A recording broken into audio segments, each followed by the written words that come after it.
दीप सिद्धू पर शिकंजा कसा गया है। दिल्ली पुलिस की स्पेशल सेल ने गिरफ्तार किया। 26 जनवरी को जो हिंसा हुई थी उसका आरोपी है दीप सिद्धू। 26 जनवरी के बाद से फरार था। दीप सिद्धू का अमेरिका कनेक्शन भी सामने आया है।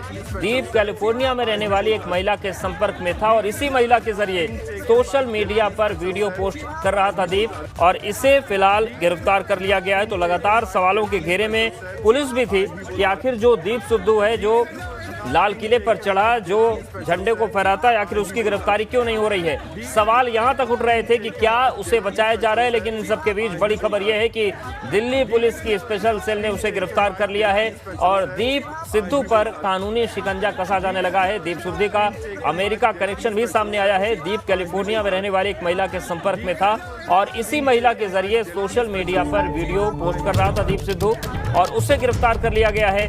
स्पेशल सेल ने यह गिरफ्तारी की कार्रवाई की है।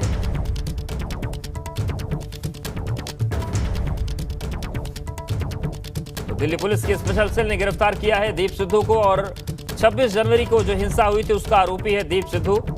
1 लाख का इनाम भी इस पर घोषित किया गया था।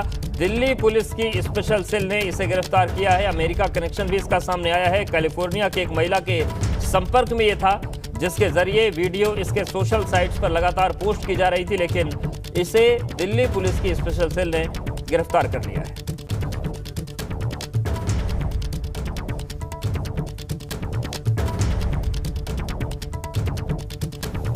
राज्यसभा में आज 4 सांसदों का विदाई समारोह हुआ। विदाई समारोह के दौरान भावुक नजारे देखने को मिले। जम्मू में हुई आतंकी घटना को लेकर पीएम मोदी भावुक हुए, तो वहीं पीएम मोदी गुलाम नबी आजाद को लेकर भी भावुक हुए।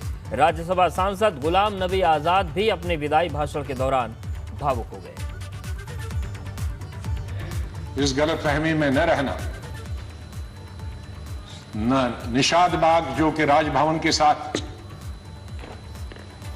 वहां बस से उस पर लिखा था गुजरात की बस, उसमें हमारे तकरीबन 40-50 गुजरात के हमारे भाई बहनें टूरिस्ट, उस पे उन्होंने ग्रेनेड लगाया और मेरे ख्याल में दर्जन से ज्यादा लोग वहीं हताहत हो गए और कई जख्मी हो गए। मैं एक फौरन तुरंत जगह पे पहुंचा, लेकिन तब तक पुलिस ने वो हटा दिया। फिर मैं जैसे माननीय प्रधानमंत्री जी, इन्होंने भी डिफेंस मिनिस्टर से बात की, मैंने प्रधानमंत्री जी से बात की, जहाज आया मी-8 उनको लेने के लिए। लेकिन जब मैं एयरपोर्ट पे पहुंचा तो जाहिर है सिक्योरिटी वाले कहते हैं कि सीएम आ रहे हैं, सीएम आ रहे हैं। तो एयरपोर्ट पे ये सब जाने के लिए तैयार थे। हमारे जख्मी भाई, छोटे छोटे बच्चे। तो जब मैं एयरपोर्ट पे पहुंचा तो इन बच्चों ने, जिसका किसी का पिता मर गया था, किसी की मां मर गई थी, वो रोते रोते मेरे टांगों से जब लिपट गए तो मैं जोर से मेरी आवाजें निकल गई, ए खुदा ये क्या तुमने किया। मैं कैसे जवाब दूं इन बच्चों को, मैं कैसे जवाब दूं उन बहनों को। तो विदाई भाषण था और इस वक्त उस दौर में गुलाम नबी आजाद भावुक हो गए। प्रधानमंत्री नरेंद्र मोदी भी आज भावुक हुए। मौका था राज्यसभा में कांग्रेस नेता गुलाम नबी आजाद के सदन से रिटायरमेंट का। पीएम मोदी 2006 में जम्मू कश्मीर में गुजरात के यात्रियों पर आतंकी हमले का जिक्र कर रहे थे। वैसी चिंता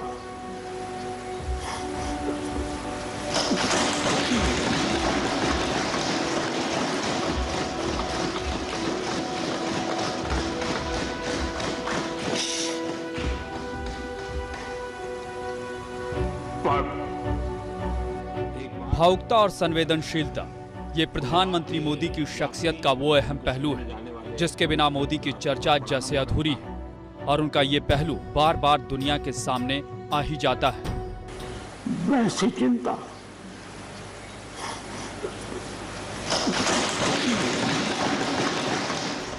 इस बार राज्यसभा में प्रधानमंत्री का ऐसा ही भावुक रूप सामने आया, जिसे देखकर शायद ही कोई ऐसा हो जो भावुक न हो गया हो।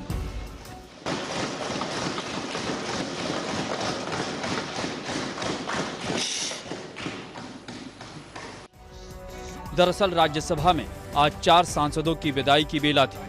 माहौल भावुक तो था ही। विदा होने वाले सांसदों में एक नाम कांग्रेस के दिग्गज नेता गुलाम नबी आजाद का भी था। इस मौके पर प्रधानमंत्री मोदी 2006 में जम्मू कश्मीर के तत्कालीन सीएम रहे। गुलाम नबी आजाद के एक वाक्य का जिक्र कर न सिर्फ भावुक हुए बल्कि सुबक सुबक कर रोने तक लगे। सॉरी, उस रात को एयरपोर्ट से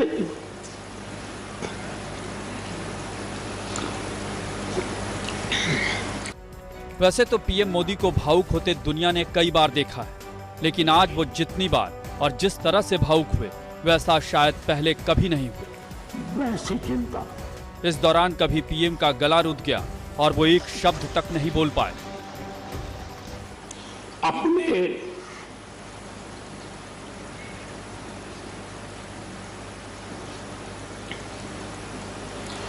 परिवार के सदस्य की चिंता करें,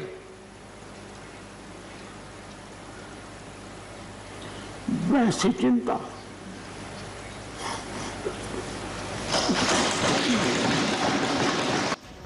कभी ऐसे भावुक हुए कि अपना वाक्य तक पूरा नहीं कर पाए।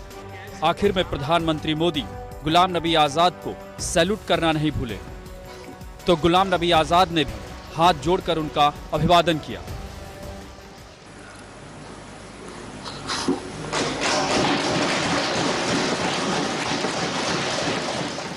अब इसे मोदी की खासियत कहें या उनका स्वभाव, लेकिन ये तो सच है कि अगर किसी ने मोदी के लिए कभी भी कुछ भी किया हो, वो उसे कभी नहीं भूलते।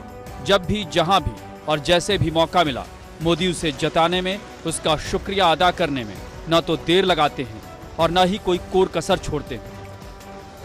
यही वजह है कि पार्टी और विचारधारा से कहीं आगे उनके लिए व्यक्तित्व बहुत मायने रखता है और शायद इसीलिए पीएम मोदी देश ही नहीं आज दुनिया भर में लोकप्रिय है। Bureau report, ABP Ganga. तो ये बड़े भावुक कर देने वाले दृश्य थे। चमोली हादसे पर आज राज्यसभा में गृह मंत्री ने जानकारी दी। गृह मंत्री ने कहा कि पीएम मोदी खुद हालात पर नजर बनाए हुए हैं। उत्तराखंड आपदा पर गृह मंत्री अमित शाह ने बयान दिया राज्यसभा में। उन्होंने कहा कि कल शाम 5 बजे तक 20 शव मिले हैं। दूसरी टनल में 30 से 35 लोग फंसे हैं और प्रधानमंत्री मोदी खुद रेस्क्यू ऑपरेशन पर निगरानी रखे हुए हैं। तो राज्यसभा में चमोली हादसे के शिकार लोगों को श्रद्धांजलि भी दी गई और अभी तक जो वहां पर अपडेट है रेस्क्यू ऑपरेशन को लेकर, उसका खाका केंद्रीय गृह मंत्री ने पेश किया।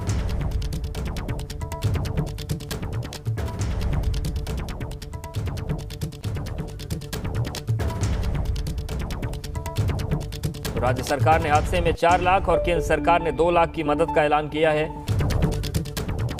उत्तराखंड आपदा पर गृह मंत्री अमित शाह ने राज्यसभा में अपना बयान दिया और उन्होंने बताया कि कल शाम 5 बजे तक 20 शव निकाले जा चुके हैं। और उत्तराखंड आपदा पर गृह मंत्री ने यह भी कहा कि प्रधानमंत्री नरेंद्र मोदी खुद इस पूरे रेस्क्यू ऑपरेशन पर नजर बनाए हुए हैं।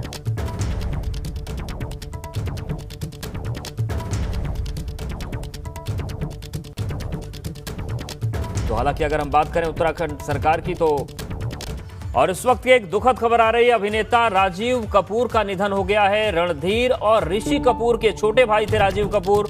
हार्ट अटैक से राजीव कपूर का निधन हुआ है। चेंबूर के इनलेक्स अस्पताल में उन्होंने आखिरी सांस ली है। तो ये इस वक्त की बड़ी और दुखद खबर, अभिनेता राजीव कपूर का निधन हो गया है।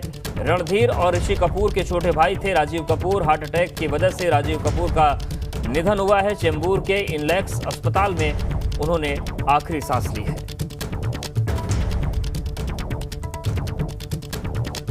तो आपको बता दें कि कई बड़ी और सुपरहिट फिल्मों में उन्होंने काम किया था और राम तेरी गंगा मैली से उनको काफी प्रसिद्धि मिली थी। राज कपूर प्रोडक्शन की ये फिल्म थी और हार्ट अटैक की वजह से उनका निधन हो गया है। परिवार ने भी ये बात कंफर्म की है। लेकिन खास तौर से अगर हम बात करें फिल्म की दुनिया में उनके किरदार की, तो राज कपूर के डायरेक्शन में राम तेरी गंगा मैली जो फिल्म बनी थी, उससे उनको एक अलग पहचान मिली थी। उसके बाद भी कुछ फिल्मों में नजर आए थे।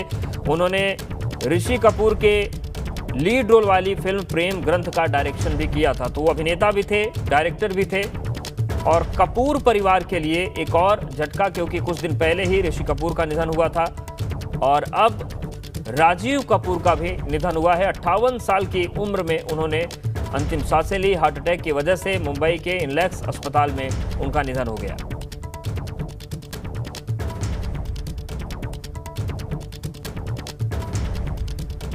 तो चेंबूर के इनलेक्स अस्पताल में उन्होंने आखिरी सांसें ली हैं। राजीव कपूर का निधन हुआ है। आपको बता दें कि जो जानकारी मिल रही है उसके मुताबिक उनको हार्ट अटैक हुआ था, उसके बाद अस्पताल में इलाज चल रहा था, लेकिन इलाज के दौरान राजीव कपूर ने दम तोड़ दिया। 58 साल उम्र थी केवल। अचानक से उनको हार्ट अटैक हुआ, उसके बाद उन्हें अस्पताल ले जाया गया। डॉक्टर्स ने कोशिश की लेकिन उन्हें बचाया नहीं जा सका। जो सबसे अहम उनको पहचान मिली वो राम तेरी गंगा मैली फिल्म से मिली। इसके अलावा एक जान है हम फिल्म में भी वो नजर आए थे। प्रेम ग्रंथ मूवी का डायरेक्शन भी उन्होंने किया था। ऋषि कपूर इसमें मुख्य किरदार में थे। इसके अलावा राजीव कपूर की 1984 में फिल्म आसमान, लवर बॉय, जबरदस्त और हम तो चले परदेस में भी उन्होंने एक्टिंग की थी। और रजा मुराद साहब हमारे साथ जुड़ गए हैं। रजा मुराद जी, राजीव कपूर जी का निधन हुआ है और खासतौर से उस फिल्म में उन्हें एक पहचान मिली जो आपकी भी पहली सुपर डुपर हिट फिल्म मानी जाती थी। जी हाँ, बिल्कुल आप दुरुस्त फरमा रहे हैं। इससे पहले मैंने बहुत काम किया उनके साथ जी। राहुल रवेल की मैंने एक फिल्म की थी गुनाहगार में, उसमें असिस्टेंट थे। फिर मैंने प्रेम रोग की राज कपूर साहब के साथ, उसमें भी असिस्टेंट थे जी। इतने सादा स्वभाव का लड़का था, ट्रॉली चलाता था, फ्लोर साफ करता था, चाय लेकर आता था। बिल्कुल नहीं लगता था कि ये राज कपूर का बेटा है जी। ऐसा लगता था कि ये कोई साधारण सा वर्कर है सेट पर। जी। बड़ी इज्जत करता था बड़ों की। कभी महसूस नहीं हुआ उसके व्यवहार से कि वो राज कपूर साहब का बेटा है। और खैर वो जो तरबियत थी, ट्रेनिंग थी, वो राज कपूर साहब की दी हुई थी जी। कि पहले आम इंसान की तरह काम करो, उसके बाद आगे की सोचो। तो बहुत साथ रहा राम तेरी गंगा मैली में। वो हीरो थे और मैं मेन विलन था।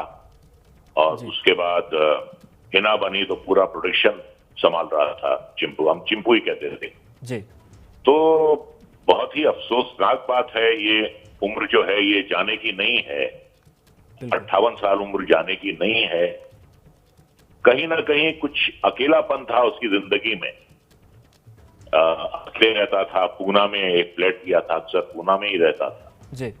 तो कहीं ना कहीं वो अकेलापन जो है बहुत ही तकलीफदेह होता है इंसान के लिए जी। फिल्म बनाई वो नहीं चली बेचारे की, प्रेम ग्रंथ नहीं चली जी। और बाकी फिल्में नहीं चली उसकी बेचारे की।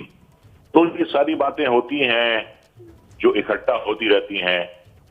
शादी की वो भी ज्यादा दिन तक नहीं चल पाई। तो हर फ्रंट पे बेचारा कहीं ना कहीं उसे दुख मिले हैं, करियर वाइज भी और जहां तक निजी जीवन का सवाल है उसमें भी उसे दुख मिले। वो मकान नहीं बना पाया जो ऋषि कपूर का था, या जो राज कपूर का था, या जो रणधीर कपूर का था जी। तो कहीं ना कहीं उसकी जीवन में कमियां रह गई। उन कमियों की वजह से वो एक अकेलापन आ गया उसकी जिंदगी। बिल्कुल, और हर फ्रंट पर कमी हो तो इंसान टूट जाता है, वो कितना बेहिम्मती हो। और उनको हम सभी आज मिलकर श्रद्धांजलि दे रहे हैं। शुक्रिया रजा मुराद साहब, हमारे साथ आप जुड़े। तो रजा मुराद जी हमारे साथ जुड़े थे। और यहाँ पर एक महत्वपूर्ण बात यह भी है कि राम तेरी गंगा मैली से जो पहचान राजीव कपूर को मिली थी वो हालांकि बहुत दिनों तक आगे नहीं बढ़ पाई। जैसा कि रजा मुराद जी ने भी बताया कि चाहे वो व्यक्तिगत मसला हो, चाहे वो प्रोफेशनल मसला हो, हर मसले पर जो असफलताएं मिल रही थी शायद वो उन्हें तोड़ती जा रही थी। उत्तर प्रदेश के नाम एक और रिकॉर्ड बना है। युवाओं का कौशल निखारने में रिकॉर्ड बनाया गया है। एक साल में 3.5 लाख युवाओं को ट्रेनिंग दी गई है। अखिलेश सरकार में 3 लाख युवा प्रशिक्षित हुए थे। 5 साल में 3 लाख युवा प्रशिक्षित हुए। लेकिन उत्तर प्रदेश सरकार ने एक नया रिकॉर्ड बना दिया है। युवाओं का कौशल निखारने के नाम पर स्किल डेवलपमेंट को लेकर एक नया रिकॉर्ड बना है। एक साल में 3.5 लाख युवाओं को स्किल्ड किया गया है, जबकि अखिलेश सरकार की अगर हम बात करें तो 5 साल में 3 लाख युवा प्रशिक्षित हुए थे, लेकिन एक साल में 3.5 लाख युवाओं को स्किल डेवलपमेंट के जरिए जोड़ा गया है।